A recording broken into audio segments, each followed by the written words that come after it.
Like, and here's the thing for a lot of you freshmen, you don't like notice it. You don't like just wake up one day and you can't see your dick anymore. You're not just like, no! Where are you? That, it sneaks up on you. Like, it's a very slow process.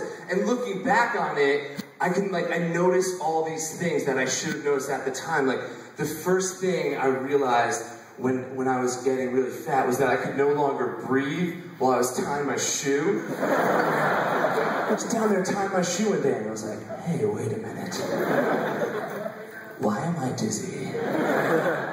And then I would get these like little fat dude injuries. Like the worst one I ever got is I cut the webbing between my fingers right here. Because I was digging too low in a peanut butter jar. I was really trying to get in there and I was like, oh, damn! Oh, it's bleeding! I should get a Band-Aid! But first...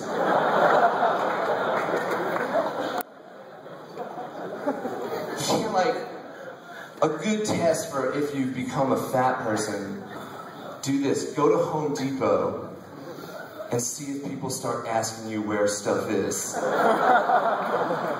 That place only hires fat people. That's it. It's like every Home Depot employee ever. Like, oh, nail gun. You want a nail gun? All right, come on, follow me right down over here this way. And like at some point when you're getting fat, your knees are like, guess what, motherfucker? We're not gonna bend anymore. This is how you move now. The worst thing though, like the absolute worst thing when I was getting super fat was that like when I was lucky enough to get laid, I never wanted to do any work. Like I never wanted to be on top, you know? Because every time you're like hooking up, it always starts the same way, right? You're laying on your side, and this hand's on an adventure, and this hand is slowly dying under the weight of some girl's body. She's laying on it, and you can feel your hand dying slowly as the blood stagnates in your fingertips. And then at some point, like, someone's gotta get on top, right? And she's pulling you, and you're like, no, I just wanna lay here, I just wanna lay. And sometimes she pulls you real hard, and that's when you gotta use physics, because then you just go, whoa, bam! And you roll her, that's what you do, you roll her over. Because you're fat, and you can do that, and engineers should know that kind of thing. But then every now and then, like, you have to be on top, and like, I could do maybe 2 minutes like this of normal, and then I would make little compromises. I'd be like, you know, maybe I'll just go down on one elbow. Maybe two. And then eventually it's just like I'm laying on top of some poor girl, and her head is just buried right here in my sweaty cleavage. Right where the two sweat freeways meet to make the interstate, right here.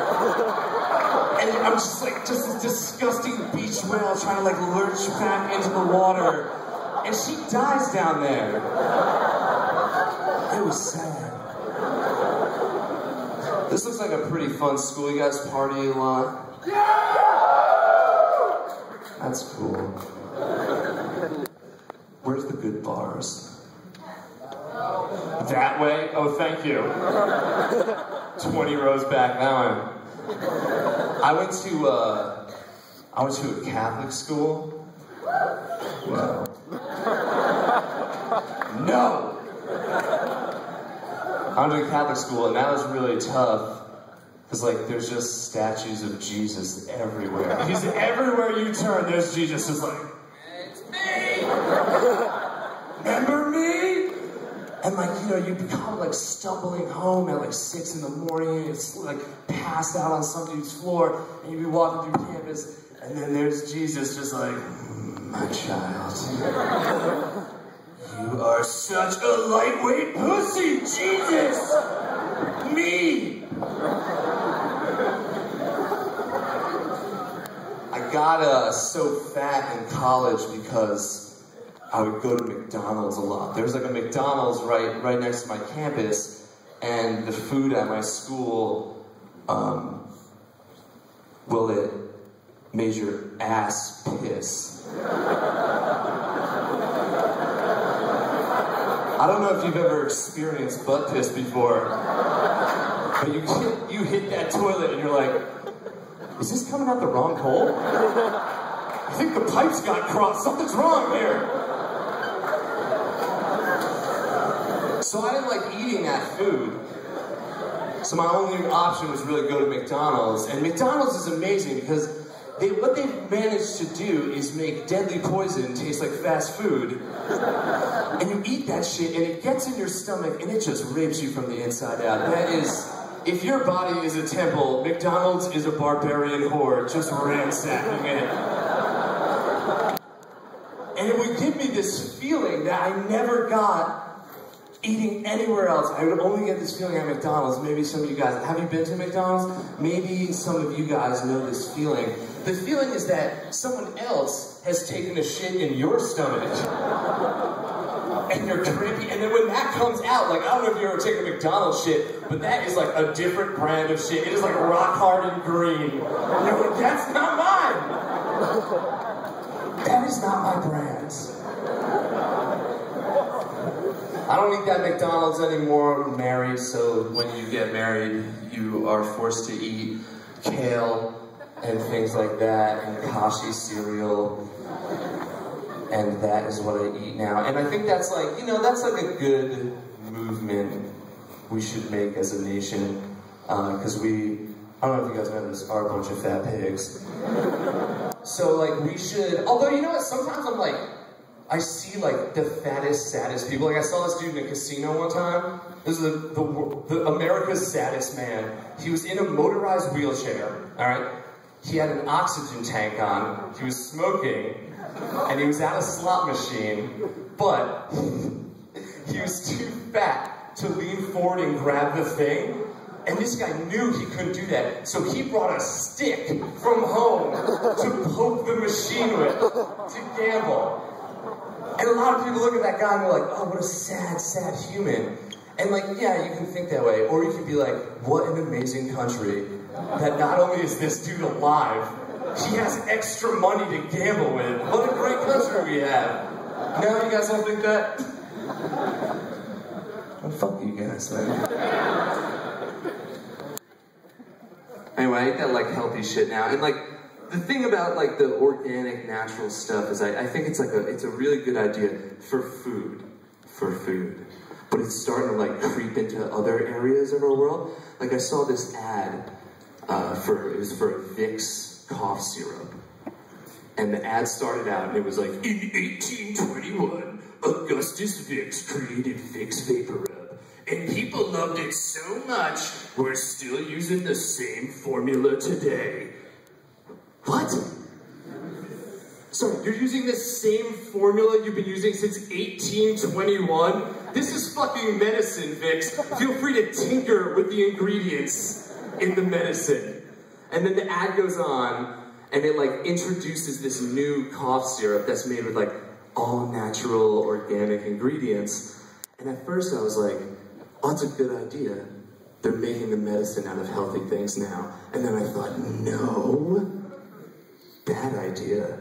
Because as we all know, medicine should only be made out of one thing, and that thing is science chemicals. I think you'll find that science chemical medicine is very effective. It works. And if you believe in natural medicine, and you think that's the way to go, then you will probably die of smallpox, just like all the people who used to live in this country. Because they didn't have science chemical medicine. And like I don't want like my medicine like grown by some dude in Vermont named like Trevor, you know, in like sandals. I want my shit made by some 90-year-old ex-Nazi scientist, like this kid's grandpa, working for like $1 trillion pharmaceutical company. And like the other thing about natural medicine is no one gives a shit. No one cares. Like you've never been sick and been like, hold on, man, what's in that cough syrup? Is it fair trade honey in there? No, I'm not putting that crap in my body. There's already crap in your body. It's called sick, and science chemicals kill it. Done.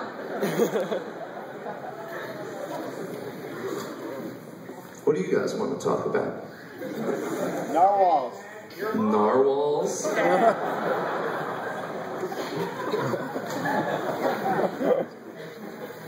You're talking about the whale with the spike on its head? Yep. What do you want to know about it, man? I know everything about narwhals.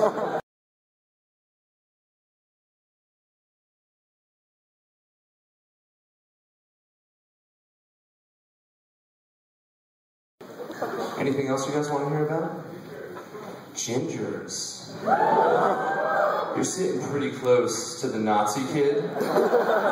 So if you're thinking about some sort of racial cleansing deal you got going on, then I don't really want a part of that. Anything else, gang?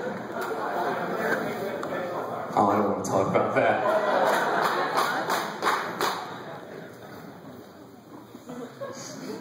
Yeah, my good friend Amir, who's sitting over here, embarrassed me at a baseball game. And then, you guys can't see it, he's flicking all of you off right now. He's being a total asshole back there. And then I embarrassed him at a basketball game, and that is and that's really like the core, you know, that is the core of our friendship right there. You know what I want to talk about? I want to talk about going to the gym. I love the gym. It's a great place. But there's a problem with the gym. And I'm sure, like, if you go to your gym right now, you'll see this problem. Every single gym in the country, down in that locker room, there is always a fucking fully nude 80-year-old down there doing something disgusting. Like, if I walked into your gym right now, there would be a fully nude 80-year-old man doing something nasty, like drying his balls on a hand dryer. He's like, that would be there. Like, you a professor? He's like, nope. And that's every gym you've ever gone to has that. And here's the thing. I don't think they're there by accident. I think they're there on purpose. This is a plan these old people have, and I'm onto it. I'm onto these guys. Let me tell you what's up. First thing you gotta know, old people fucking hate you. They hate you so bad. Old people hate young people because, like, when they were your age, they were like, you know, in World War II, fighting this kid's grandparents, and like, watching their friends get killed, and then you guys spend a lot of time on Xbox calling each other faggots, so I get why they don't like you, you know? And the way they get back at you is so brilliant. They know that they can't beat you up and shit because they're old and shitty now. So they attack you where you're strongest. Your good eyesight and your long memory. Because they know that if you see something truly disgusting, you're gonna see it perfectly and you're never gonna forget it. And that's what they're doing in the gym locker room. And this one dude, he got me so good. I was sitting there, I was tying my shoe, and I look up, and like 2 feet from my face is a naked 80-year-old ass. It was so close, I could have reached out and just given him a little prostate exam, just like that. And so I went back to my shoe, because I was like, this is not how I want to start my workout. And this guy knew, though. He knew that he had to raise the stakes. Because, like,